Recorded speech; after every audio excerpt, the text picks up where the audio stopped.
नमस्कार दोस्तों। आज अपन इस वीडियो में बात करने वाले हैं एमिट्रिप्टालिन ड्रग के बारे में।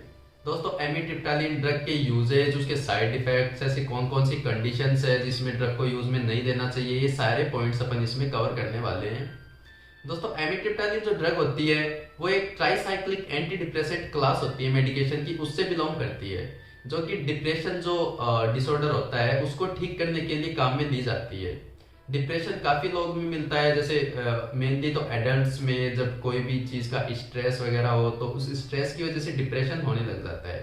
तो उस डिप्रेशन को ठीक करने के लिए इस दवा को यूज में लिया जाता है।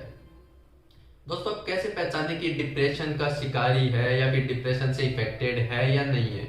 तो इसके कुछ सिम्टम्स होते हैं जिसमें इंक्लूडेड है, अगर कोई आदमी काफी समय से उदास बैठा हो, सैडनेस रहो, या फिर लॉस ऑफ एक्टिविटीज, या फिर जैसे डेली लाइफ एक्टिविटीज होती है अपनी नॉर्मली, जैसे खेलने की या फिर कुछ बनाने की, कुकिंग की, कुछ कार्ड्स वगैरह खेलने की, ऐसी ये जो डेली लाइफ एक्टिविटीज वगैरह होती है उसमें इंटरेस्ट नहीं लेना।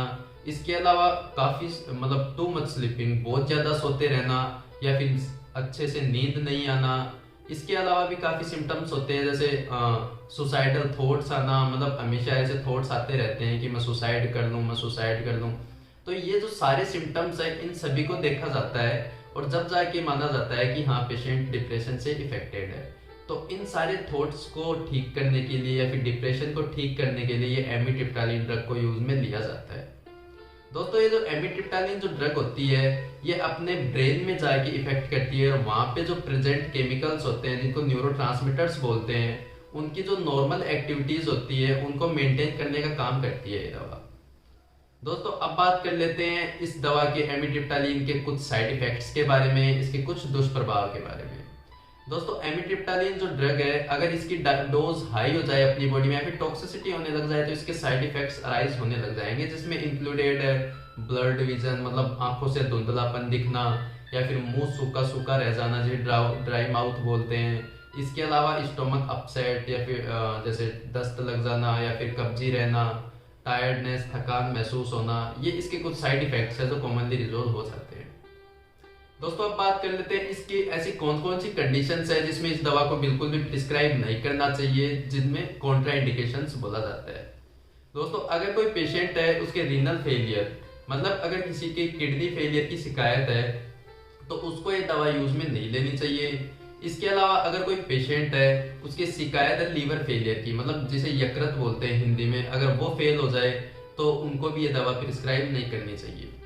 इसके अलावा अगर कोई लेडीज है वो प्रेगनेंसी स्टेज में है तो उनको भी ये दवा यूज में नहीं लेनी चाहिए, क्योंकि ये बच्चे पर गलत इफेक्ट डालती है। दोस्तों, अब बात कर लेते हैं, अगर आप एमिट्रिप्टालिन ड्रग को यूज में लो और लेते ही आपकी बॉडी पे पसीने आने लग जाए, पूरी बॉडी रेडनेस, लाल पड़ने लग जाए, आंखों से पानी बहने लग जाए, बार बार स्नीजिंग, छींके आने लग जाए, तो हो सकता है ये जो दवा है आपकी बॉडी में हाइपर सेंसिटिविटी रिएक्शंस कॉज कर रही है, जिसकी वजह से सिम्टम्स अराइज हो रहे हैं। तो दोस्तों, ऐसी कंडीशन में घबराना नहीं है, तुरंत उस दवा को तुरंत वहीं पे होल्ड कर दें, आगे कंटिन्यू ना लें, और अपने जो कंसल्टेंट डॉक्टर है उनसे जाके कंसल्ट जरूर कर ले तुरंत। अगर आप ऐसा नहीं करते हैं और दवा को फिर भी कंटिन्यू रखते हैं तो हो सकता है ये दवा आपकी बॉडी में एनाफाइलेटिक रिएक्शंस कॉज करने लग जाए, जिसकी वजह से आपकी जान भी जा सकती है। तो ऐसा बिल्कुल भी ना करें। दोस्तों, दवा को हमेशा डॉक्टर के प्रिस्क्रिप्शन से यूज में ले, डॉक्टर से परामर्श से यूज में ले, अपने आप से बिल्कुल भी यूज में ना ले। वीडियो थोड़ी भी इंफॉर्मेटिव लगी हो, थोड़ी भी नॉलेजेबल लगी हो तो वीडियो को लाइक एंड कमेंट जरूर कर दें, चैनल को सब्सक्राइब करना ना भूलें। Thank you.